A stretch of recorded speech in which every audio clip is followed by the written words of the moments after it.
जय हिंद दोस्तों, आप सभी का स्वागत है ज्ञान ग्लोबल पर। आप सभी कैसे हैं? आई होप कि आप लोग अच्छे होंगे, मस्त होंगे, स्वस्थ होंगे। आज हम लोग बात करने वाले हैं अडानी जी, गौतम अडानी। ये जो है भारत के नंबर 1 बिजनेसमैन है और भारत के से धनी व्यक्तियों में से एक है। दो नाम आते हैं, अंबानी और अडानी। तो कभी अंबानी जी ऊपर आते हैं, कभी अडानी। ठीक है, इन्हीं की चर्चा की आज बात करते हैं।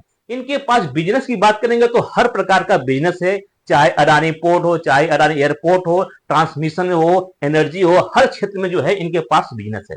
ऐसा भी कहा जाता है कि बीजेपी या कहें मोदी जी के सबसे सहयोगी या मोदी जी के सबसे चहेते व्यक्ति में से कौन है, तो अडानी की नाम आता है। ठीक है, तो यहां वो बात करने वाले हैं कि एक सेंसिटिव मामला जो कि अडानी पोर्ट या जो अडानी जी हैं, इनको द्वारा जो है एनर्जी के क्षेत्र में भी काम करते हैं। जैसे कि इनके द्वारा थर्मल पावर प्लांट से जो है बिजली पैदा की जाती है, सोलर के द्वारा ये की जाती है। इसी प्रकार से अब न्यूज आया है कि गौतम अडानी या अडानी ग्रुप जो है न्यूक्लियर पावर से जो है एनर्जी को करेगा, क्योंकि न्यूक्लियर क्या बहुत सेंसिटिव है और न्यूक्लियर से जो है अभी तक भारत में किसी प्राइवेट प्लेयर को बनाने के लिए मंजूरी नहीं थी। केवल जो है भारत की सरकारी कंपनियां ही न्यूक्लियर से जो है एनर्जी बनाती थी। लेकिन अब जो है 2025 में जो है भारत सरकार के द्वारा एक नई बिल लाई गई थी जिसका नाम था शक्ति बिल 2025। उसमें जो है प्राइवेट प्लेयर, जो प्राइवेट कंपनियां या विदेशी कंपनियों को अब एंट्री मिल गई है कि वो भी आकर इंडिया में जो है न्यूक्लियर पावर को जनरेट कर बिजली सप्लाई कर सकते हैं। ठीक है, तो यही पर जो है बात होती है गौतम अडानी। ठीक है, तो अडानी की जी द्वारा जो है ये लक्ष्य रखा गया है कि हम न्यूक्लियर पावर से जो है बिजली बनाएंगे जो कि भारत में सप्लाई करेंगे।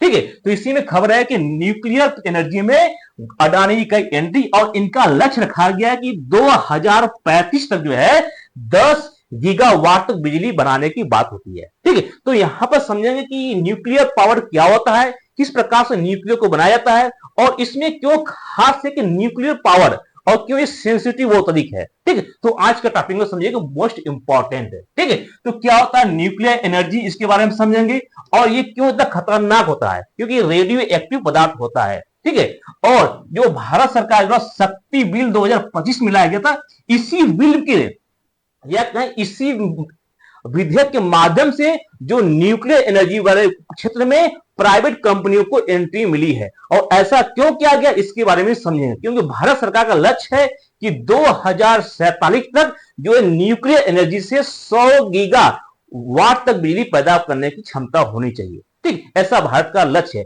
तो इतनी बड़ी लक्ष्य को हासिल करने के लिए जो है भारत सरकार जो है प्राइवेट कंपनियां, विदेशी कंपनियों को ऑफर दे रही है कि आप आइए इंडिया में बिजली को उत्पादित करिए न्यूक्लियर से। ठीक है, तो आज का टॉपिक मोस्ट इंपॉर्टेंट है। छपता है कि अडानी समूह परमाणु ऊर्जा के क्षेत्र में प्रवेश करेगा और 2035 तक 10 गीगावाट, ठीक 10 गीगावाट का लक्ष्य रखा है कौन? गौतम अडानी। और भारत सरकार वर्तमान में जो अपनी टोटल एनर्जी की आवश्यकता का केवल 3% ही जो है न्यूक्लियर एनर्जी से पूर्णता करती है। कितना? केवल 3% किससे? न्यूक्लियर एनर्जी से अपनी पूरा करती है। और लक्ष्य रखा गया है 2047 तक 100 कितने 100 गीगावाट तक लक्ष्य रखा गया है। ठीक, तो अब भारत का मैक्सिमम एनर्जी जो है प्रोड्यूस होता है वो थर्मल एनर्जी। थर्मल एनर्जी समझिए तापी ऊर्जा, हिंदी बोलते हैं या कसने कोयले को जलाकर एनर्जी प्राप्त करने को थर्मल एनर्जी कहते हैं। अब यहां पर जो है न्यूक्लियर की चर्चा क्यों है? न्यूक्लियर बहुत ही महत्वपूर्ण, और न्यूक्लियर जो है एक प्रकार का क्या है? रेडियो एक्टिव पदार्थ है जिससे जो है खतरनाक जो है कीड़े निकलती है। लेकिन भारत सरकार जो है अब इसको अलाउ कर रही है और इसकी खास जरूरत क्या है कि आने वाले समय में भारत में बहुत से सारे डाटा सेंटर लगेंगे, बहुत सी बिजली की आवश्यकता पड़ेगी। और यहां पर क्या बेनिफिट है कि हमको जो है न्यूक्लियर के लिए काम करेंगे। देखिए, तो गौतम अडानी की द्वारा जो अडानी ग्रुप है 2035 तक लक्ष्य रखा हुआ है कि इनको द्वारा जो है 10 गीगावाट तक न्यूक्लियर के द्वारा एनर्जी प्रोड्यूस किया जाए। जो अडानी ग्रुप है, अडानी ग्रुप द्वारा लगातार जो है बिजली बनाई जाती है। उनमें से महत्वपूर्ण क्या? रिन्यूएबल एनर्जी है, बिजली से या सोलर पैनल से जो बनाई जाती है। और यहां पर जो नवीकरणीय ऊर्जा, देखिए या इसको रिन्यूएबल एनर्जी के नाम से जानते हैं। ऐसा क्यों? या इसको जो है आपको बोल सकते हैं, इसको जो है क्लीन एनर्जी भी के नाम से जानते हैं। क्यों? क्योंकि जो है नवीकरणीय ऊर्जा में क्या होता है, इसमें जो है इन्वायरमेंट को जो है क्षति नहीं पहुंचाई जाती है। जैसे यहां पर कुल क्षमता नवीनीकरण ऊर्जा से जो है अडानी ग्रुप के द्वारा जो है लगभग 20.14 गीगावाट की बिजली जो है बनाई जाती है। ठीक, इनमें से क्या है सोलर ऊर्जा। देखिए सोलर, जब सोलर पैनल लगाते हैं तो सूर्य से बिजली की प्राप्त करती है और इससे कोई भी इकोसिस्टम में हानि नहीं पहुंचाती है। ठीक है, तो ऐसे एनर्जी को क्लीन, यहां से बड़ा कार्य है शक्ति बिल 2025। ठीक है, शक्ति बिल 2025 भारत सरकार द्वारा लाया गया। इसका मुख्य बात क्या है, इसमें कानूनी में पहली बार असैन्य सिविल यानी सिविल कार्य के लिए या जो है जन सेवा कार्य के लिए जो है परमाणु क्षेत्र में निजी दायरे के लिए यहां पर खोला गया है और निजी और विदेशियों को भी यहां पर एंट्री दी है कि आप विदेशी कोई कंपनी है वो भी आकर इंडिया में यहां पर इसमें जो है न्यूक्लियर एनर्जी बना सकता है। लेकिन शर्त क्या है, इसमें जो विदेशी कंपनियां आएंगी उनकी हिस्सेदारी मात्र 49% से ऊपर नहीं हो सकती है। तो कहीं ना कहीं यहां पर भारत सरकार की ऊर्जा की आवश्यकता है, जिस कारण से प्राइवेट कंपनियां का विदेशी कंपनियों को भी ऑफर देकर इंडिया में बुला रही है। ठीक है, बात करते हैं कि लक्ष्य क्या है, तो भारत का लक्ष्य है कि ऊर्जा को वर्तमान जो भारत सरकार द्वारा 8.8 गीगावाट ही जो है न्यूक्लियर एनर्जी से प्राप्त की जाती है, जो कि ऊर्जा आवश्यकता मात्र 3% है और भारत अपना जो है लगभग 61% जो है कोयले से बिजली जो है प्राप्त करता है। तो भारत की में मैक्सिमम जो बिजली होती है वो कोयले से प्राप्त होती है और न्यूक्लियर पर हमारे डिपेंडेंसी बहुत कम है और न्यूक्लियर हम चाहते हैं आने वाले समय में न्यूक्लियर की जो है पावर से एनर्जी की बढ़े। ठीक है, और 2032 तक लक्ष्य है कि 22 गीगावाट तक उसको बढ़ाने की। वर्तमान में जो है 8 गीगावाट है और आने वाले समय 22 गीगावाट और 2047 तक लक्ष्य है 100 गीगावाट तक करने की लक्ष्य है।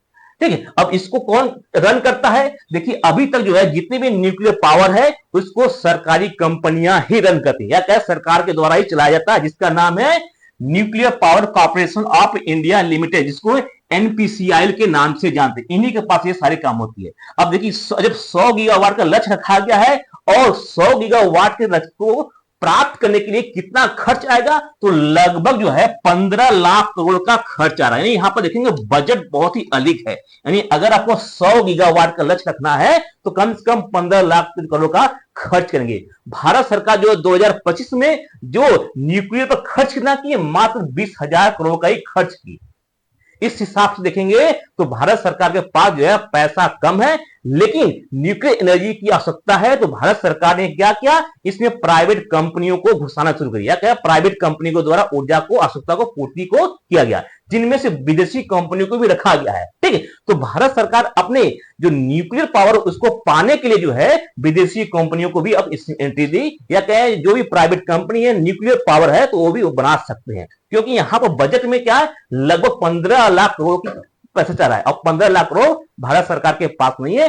हर साल लगभग 20,000 करोड़ के आसपास ही भारत सरकार इसमें निकाल पाती है, जिस कारण से यहां पर जो है असर पड़ती है। अब बात करते हैं एनर्जी। देखिए एनर्जी बनती करते हैं या कहें बिजली किस प्रकार से बनती है, तो इसके 6 टाइप हैं या 6 प्रकार से जो है बिजली, टोटल 8 प्रकार से बिजली बनाई जाती है। जैसे सोलर पैनल से बिजली बनता है, अगर सूर्य की रोशनी है, सूर्य की ऊर्जा है तभी रोशनी बनेगी। और इसमें क्या खासियत है कि इसमें जो है इन्वायरमेंट को हानि नहीं पहुंचाती है। ठीक, तो बेहतर है। लेकिन क्या सोलर एनर्जी की खासियत ये भी है कि दिन में ही बनाएगी, रात में नहीं बनाएगी, या रात में बहुत कम बनाएगी, क्योंकि रात में सूर्य का रोशनी नहीं रहेगा। इसके साथ इसके लिए जो है स्पेस यानी जगह बहुत ही अधिक चाहिए और अधिक जगह के कारण से यहां पर जो है इसको जो है प्रीफरेंस कम देते हैं। हालांकि जो है स्वच्छ एनर्जी है। इसी प्रकार से हाइड्रो यानी जो बहता हुआ जल है उससे भी एनर्जी बनाई जाती है, लेकिन इसमें भी क्या आवश्यकता पड़ेगी, एरिया की अधिक है। इसी प्रकार से विंड एनर्जी में भी क्या होता है, इसमें एरिया बहुत अधिक खींचता है। इसी प्रकार से बायोमास एनर्जी, तो इन सभी एनर्जियों को इको फ्रेंडली कहते हैं। क्यों कहते हैं, इससे जो है इन्वायरमेंट में कोई क्षति नहीं होती है, लेकिन एक इनकी एरिया या कास्ट बहुत ही अधिक पड़ता है।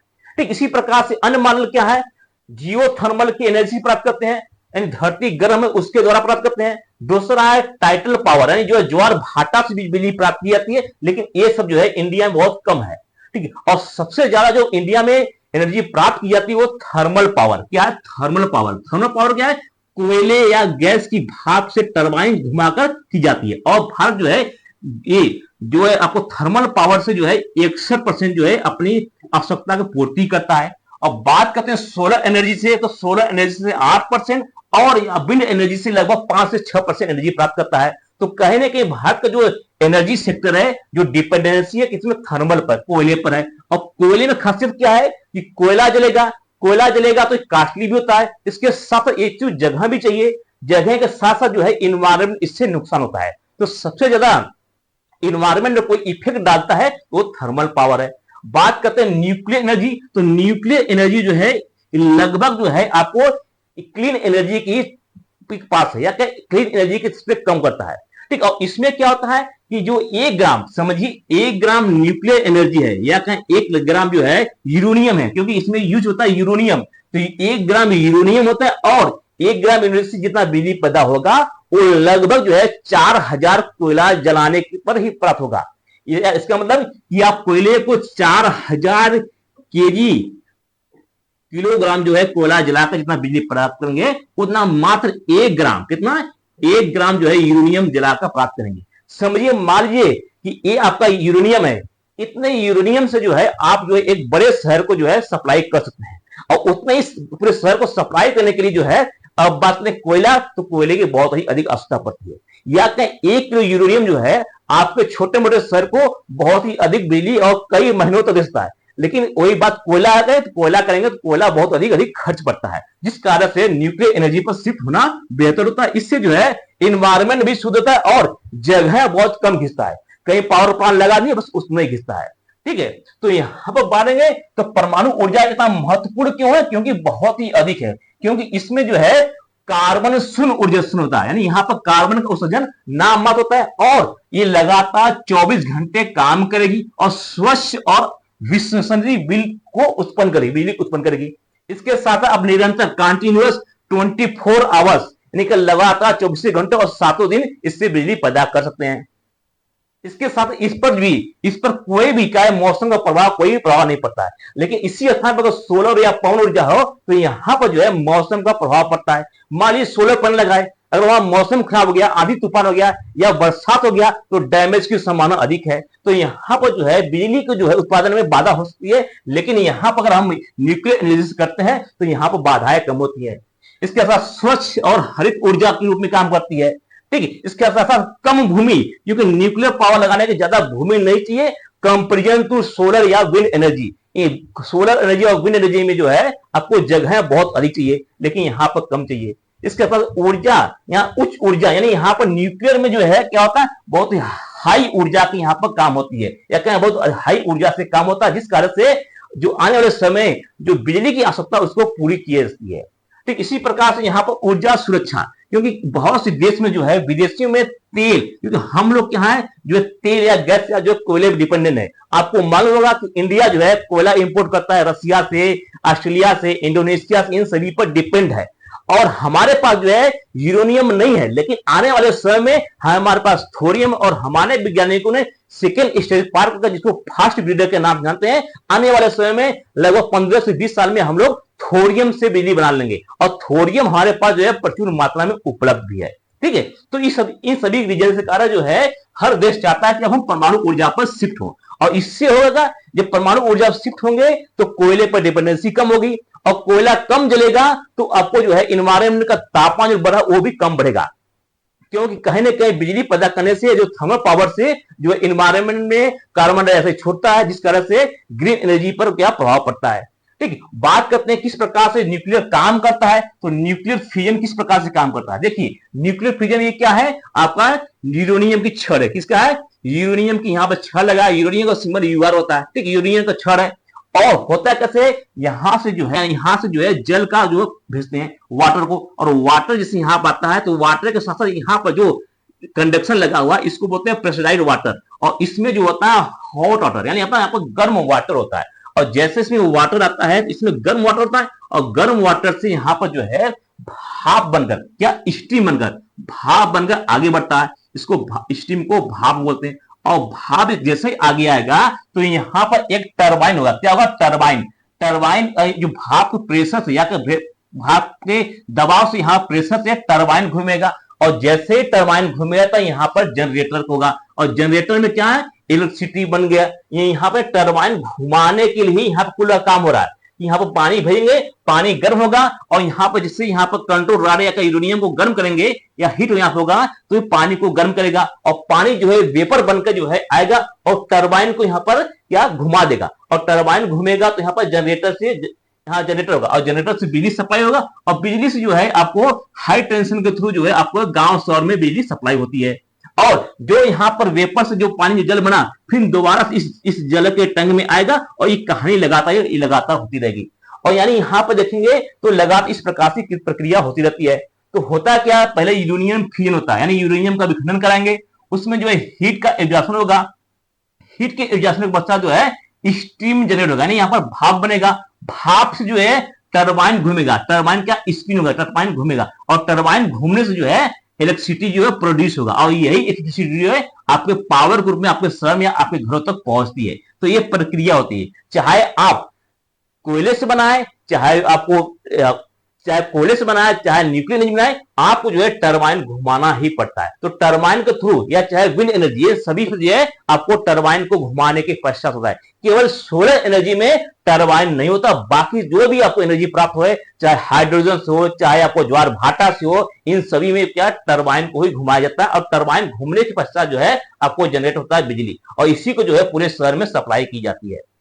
ठीक है, इस प्रकार का। अब बात करेंगे दुनिया, क्योंकि हल्की 1954 में ही 1954 में ही पहली बार जो है परमाणु भट्टी या क्या न्यूक्लियस से एनर्जी बनाना शुरू हो गया।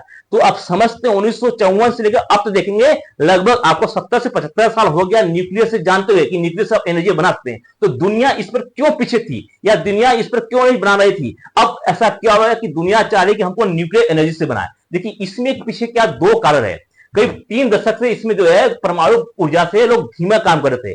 कारण क्या था? दो घटनाएं। 1986 अब नाम है यूक्रेन, जो कि उसमें जो है सोवियत रूस में था, जिसको चेर्नोबिल के नाम जानते हैं। यहां पर परमाणु में विस्फोट हो गया था, जो परमाणु एनर्जी थी उसमें जो है विस्फोट हो गया। उसी प्रकार से 2011 में जापान के फुकुशिमा में एक विस्फोट हो गया, जो कि यहाँ पर भूकंप के कारण से यहाँ पर पानी चला गया, जिस कारण से विस्फोट हो गया। और इन दोनों में बहुत शारीरिक तबाही हुआ और ये तबाही के साथ साथ जो जहां पर विस्फोट हुआ वहां पर जो है न्यूक्लियर एनर्जी या रेडिएशन पूरा फैल गया, जो अभी तक यहाँ पे ये सभी वीरान है या क्या यहाँ पर जाने में रिस्क है, जिस कारण दुनिया इन सभी से डर गई थी। लेकिन अब डरेंगे कब तक? क्योंकि हमको एनर्जी की आवश्यकता है और हम डरेंगे इससे। अगर इससे डरेंगे तो लेकिन जो थर्मल पावर एनर्जी है उससे तो और अधिक है, क्योंकि आपका जो तापमान, पूरे विश्व का तापमान बढ़ रहा है और हमको ग्रीन एनर्जी चाहिए। तो ग्रीन एनर्जी को कहीं ना कहीं जो उसका सब्स्टिट्यूट है न्यूक्लियर एनर्जी है। इसलिए जो अब पूरे विश्व जो है उस डर को पीछे हटाते हुए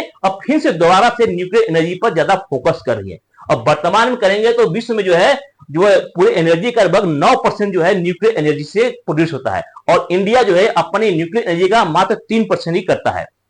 ठीक है, तो पूरे विश्व में बात करेंगे जो रिएक्टर लगे 300 से 400 के आसपास जो है गीगावाट का यहाँ पर सप्लाई होता है, जिनमें से पूरे विश्व के जो सप्लाई का 9% जो है प्रोड्यूस होता है। बात करेंगे अमेरिका के पास सबसे ज्यादा जो है न्यूक्लियर रिएक्टर, जिनमें से 97 गीगावाट की जो है सप्लाई करता है। कितना? 97। और इंडिया कितना? मात्र 8.8। समझिए कि हम लोग अमेरिका से कितना पीछे हैं। अमेरिका 97 गीगावाट की सप्लाई करता है न्यूक्लियर पर, यानी न्यूक्लियर पर क्यों कितना पहले शिफ्ट हो गया। इसी प्रकार से फ्रांस जो है 63 गीगावाट की जो है एनर्जी प्रोड्यूस करता है, किसे? Nuclear energy. और अपनी ऊर्जा आवश्यकता का जो है फ्रांस 67% जो है डिपेंड है, यानी ये देखेंगे तो कोयले पर डिपेंड ही नहीं है। और इंडिया 61% किस पर डिपेंड है? थर्मल कोयले पर। और यहाँ फ्रांस जो है 67 जो है क्लीन एनर्जी की ओर जा रहा है। इसी प्रकार से चीन की बात करें, चीन जो है 55 गीगावाट जो है न्यूक्लियर से कर रहा है। हम लोग बात करें कब का चीन से भी काफी पीछे हैं। और चीन की सबसे बड़ी क्या है कि 78 जो है गीगावाट का जो है निर्माणहीन है, यानी क्या है निर्माण के कार्य में जल्दी इसको भी लक्ष्य को हासिल कर देगा। और निर्माण के कार्य में जो है जो कंस्ट्रक्शन रुका हुआ है उनमें चाइना सबसे आगे है। रूस जो है 27 गीगावाट का जो सप्लाई जो है न्यूक्लियर से करता है। तो हम लोग अन्य देशों के कंपेरिजन करेंगे तो अभी बहुत पीछे हैं, हम लोग 13वें स्थान पे हैं न्यूक्लियर एनर्जी से प्रोड्यूस करने में।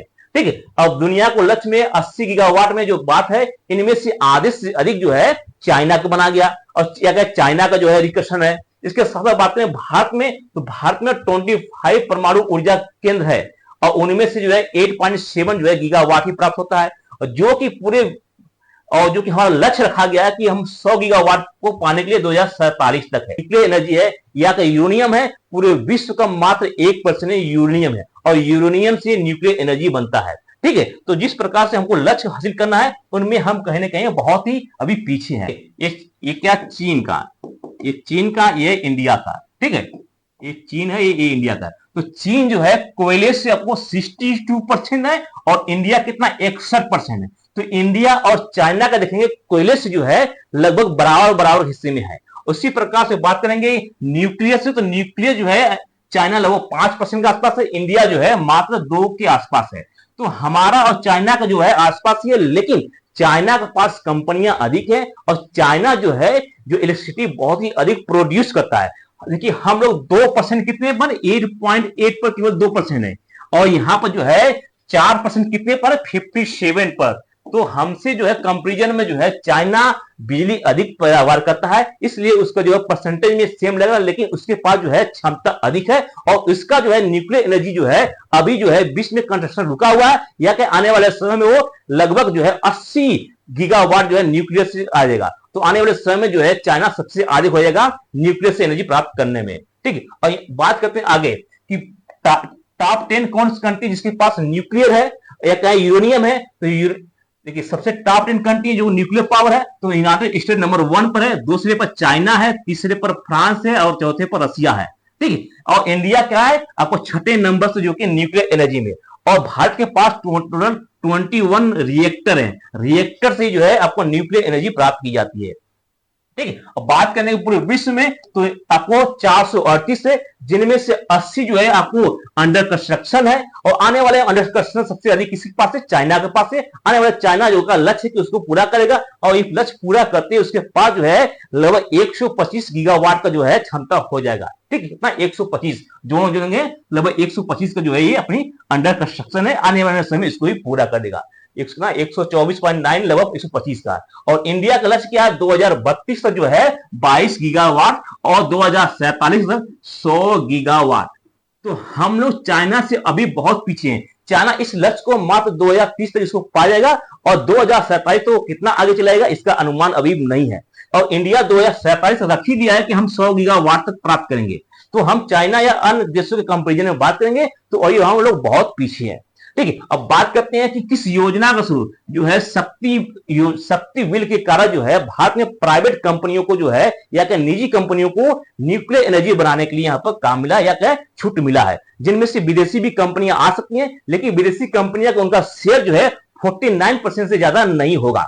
इसके साथ जो न्यूक्लियर है या क्या जो आपका यूरेनियम उसको इनरिचमेंट भी कर सकते हैं, क्योंकि जो न्यूक्लियर एनर्जी होता है इसमें मात्र 2 से 3% का ही इन्वेस्टमेंट चाहिए और परमाणु बम बनाने के लिए आपको 90% से एबव चाहिए। तो यहां पर न्यूक्लियर एनर्जी के इस प्रकार से, और यहां पर जो शक्ति विधेयक था 2025 का मोस्ट इंपॉर्टेंट क्या है, इसमें जो है प्राइवेट कंपनी यानी निजी भारतीय कंपनियों को भी इसमें निवेश या भागीदारी रखने की बात कही गई और लक्ष्य रखा गया था 2047 का लक्ष्य रखा गया, और 2047 के लक्ष्य को प्राप्त करने के लिए लगभग भारत सरकार को 15 लाख करोड़ की आवश्यकता है और भारत पर इतना पैसा नहीं, जिस कारण से प्राइवेट कंपनियों को इसमें बात की है।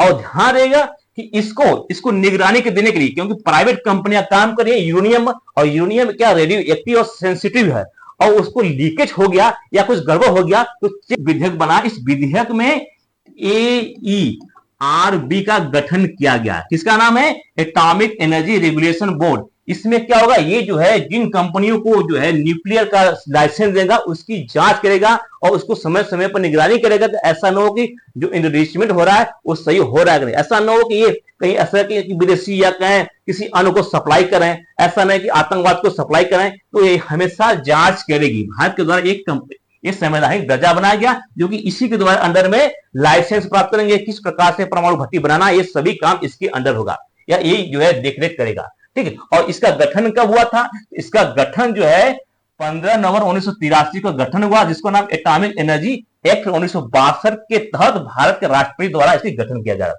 इसमें मुख्य क्या होगा, जो आयनीकरण और विकिरण है इसको जो है स्वास्थ्य संबंधी यह काम करेगा। और जो इंटरनेशनल काम करता है उसके थ्रू काम करेगा। और IERB काम कैसे करेगा?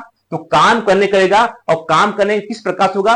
तो ये सुरक्षा मानक दंड तय करेगा, यानी यहाँ पर किस प्रकार सुरक्षा उसको लिए करेगा, और यहाँ पर जो परमाणु बिजली संयंत्र रहेंगे या अनुसंधान रिएक्टर रहेंगे या जो भी ईंधन होगा उसको किस प्रकार से सुविधा या मानक और स्टैंडर्डाइज वो फिक्स करेगा। इसके साथ जो है परमाणु संयंत्र के स्थान पर क्या निर्धारण होगा, किस प्रकार से कहां लगाना है, ये डिपेंड करेगा। निर्माण क्या होगा और चालू करने की लाइसेंस जो देगा वो IERB ही देगा, जो कि जो है आपको जो बिल आएगा उस बिल के अंदर इसका प्रावधान किया जाएगा। और खतरनाक रसायनों के निर्माण या भंडारण या आयात, मान लीजिए कोई आयात कर रहा है, उसको कोई ऐसा ना हो कि आतंकवाद को सप्लाई कर दे, क्योंकि प्राइवेट कंपनियां हैं, इसमें विदेशी भी कंपनियां हैं, तो निगरानी रखने के लिए IERB का काम करेगा। इसके साथ साथ नियमित लगातार जो है यहाँ पर जो है निरीक्षण करेगा, सुरक्षा का ऑडिट करेगा कि सुरक्षा है कि नहीं, क्योंकि जो एनर्जी बढ़ रही है ऐसा ना हो विस्फोट कर जाए, क्योंकि विस्फोट कर जाएगा तो हम लोग पहले देखे हैं कि जापान और जो है आपको यूक्रेन में किस प्रकार से तबाही मचा है। तो इसको बहुत ही ध्यानपूर्वक और बहुत ही सेंसिटिव रूप से इसको क्या करना पड़ेगा। और इसके साथ साथ जो अवशिष्ट पदार्थ होंगे, क्योंकि जो न्यूक्लियर निकलेगा उसमें जो है जो खराब चीज होगा उसको किस प्रकार से रेडियोधर्मी कचरे को किस प्रकार से मैनेज किया जा रहा है, ये सभी पर जो है IERB का ध्यान रहेगा और इसको रेगुलर करेगा। ठीक है, इसके अंडर बनाया गया। जिस प्रकार से पूरी विश्व के जो है IAEB, इसका नाम है इंटरनेशनल एटॉमिक एनर्जी एजेंसी, काम करती है, जो कि देखती है किस देश के पास किस प्रकार से न्यूक्लियर है वो सही से काम कर रहा है कि नहीं कर रहा है। इसी के थ्रू जो है ईरान में जो परमाणु बम बना रहा था तो यही जांच करने वाली एजेंसी थी। तो पूरे विश्व की जो जांच एजेंसी है IAEB है, जो कि न्यूक्लियर या यूरेनियम को जो है संबंधित करते हैं उसकी जांच करता है कि किस प्रकार से कौन काम करता है। ठीक है, तो इंटरनेशनल क्या वर्ल्ड में जांच करने के लिए IAEA काम करता है, और इंडिया में जो है एक नए प्रकार का बॉडी बनाया गया। टॉप 10 जो है रिसोर्स यूरेनियम कौन है, और टॉप 10 जो है कौन जो है प्रोड्यूसर है। तो टॉप 10 रिसोर्स की बात करेंगे तो ऑस्ट्रेलिया नंबर 1 पर जो कि सबसे अधिक यूरेनियम है, उसके पश्चात कजाकिस्तान है, फिर कनाडा है, फिर नामीबिया है, और इंडिया जो है यहाँ पर बहुत ही पीछे है। ये क्या है, ये टॉप 10 जो है आपके स्टोरेज है, यानी कि पास रिसोर्स है। और टॉप 10 जो प्रोड्यूस कौन करता है, तो टॉप 10 प्रोड्यूसर में जो है आपका कजाकिस्तान सबसे अधिक है। पूरे विश्व का जो है 46% जो है कजाकिस्तान जो है सप्लाई करता है, और दूसरे नंबर का भंडारण है। इसी प्रकार से जो है नामीबिया है, कनाडा हो गया, ऑस्ट्रेलिया हो गया, उज्बेकिस्तान हो गया, रसिया हो गया। और बात करते हैं इंडिया, तो इंडिया के पास मात्र 1% ही यूरेनियम है, या कि पूरे विश्व को जो प्रोड्यूस हो रहा है उनमें से मात्र इंडिया का जो है 1% है। तो इंडिया के पास यूरेनियम नहीं है, हमको दूसरे देश पर डिपेंड होता है। तो ठीक इस प्रकार से काम करता है। और भारत में बात करें, भारत में कितना यूरेनियम है, तो भारत में 1.7 लाख टन जो है भंडारण यूरेनियम का। और यूरेनियम में से जो है हमारे पास यूरेनियम बहुत ही हाई क्वालिटी का नहीं है, हमारे यहाँ बहुत ही खराब क्वालिटी का यूरेनियम पाया जाता है, इसलिए हम विदेशों से जो है सप्लाई करते हैं यूरेनियम। और हमारा भारत सरकार के द्वारा कजाकिस्तान से जो है एग्रीमेंट भी है। ठीक, इसका न्यूक्लियर पावर लगा हुआ है, या न्यूक्लियर एनर्जी लगा है। ये 7 राज्य हैं, यूपी हो गया, राजस्थान हो गया, गुजरात हो गया, आपका महाराष्ट्र हो गया, कर्नाटक हो गया, या ठीक, ये सभी जगह पर 7 राज्य जहां पर लगा हुआ है। और इन सभी से जो है 8.8 गीगावाट का जो है बिजली जो है सप्लाई होती है, और भारत के जो है सरकारी कंपनी के द्वारा रन किया जाता है। लेकिन आने वाले समय यहाँ पर सरकारी कंपनियों के साथ साथ जो है प्राइवेट कंपनियां, विदेशी कंपनियां जो मिलेंगे, तो भारत सरकार का जो न्यूक्लियर पावर है विजन और तेजी से बढ़ेगा। यूरेनियम, थोरियम, ये सभी क्या है, कहीं ना कहीं ये क्लीन एरिया स्वच्छ एनर्जी के रूप में है। तो आई होप कि आपको चीज समझ में आ गया कि भारत सरकार जो है शक्ति बिल लाकर किस प्रकार से अपनी एनर्जी को बढ़ा रही है, किस प्रकार से थर्मल एनर्जी पर डिपेंडेंसी कम करिए, और थर्मल एनर्जी के साथ साथ जो है हम जो पेट्रोलियम या कोयले अन्य देशों पर डिपेंड है उसको किस प्रकार से कम करना है। और भारत सरकार का क्या लक्ष्य रखा है कि 2027 तक जो है 100 गीगावाट तक जो है सप्लाई करना। आई होप कि आपको अच्छी तरह समझ आ गया। मिलते हैं नेक्स्ट वीडियो में। जय हिंद।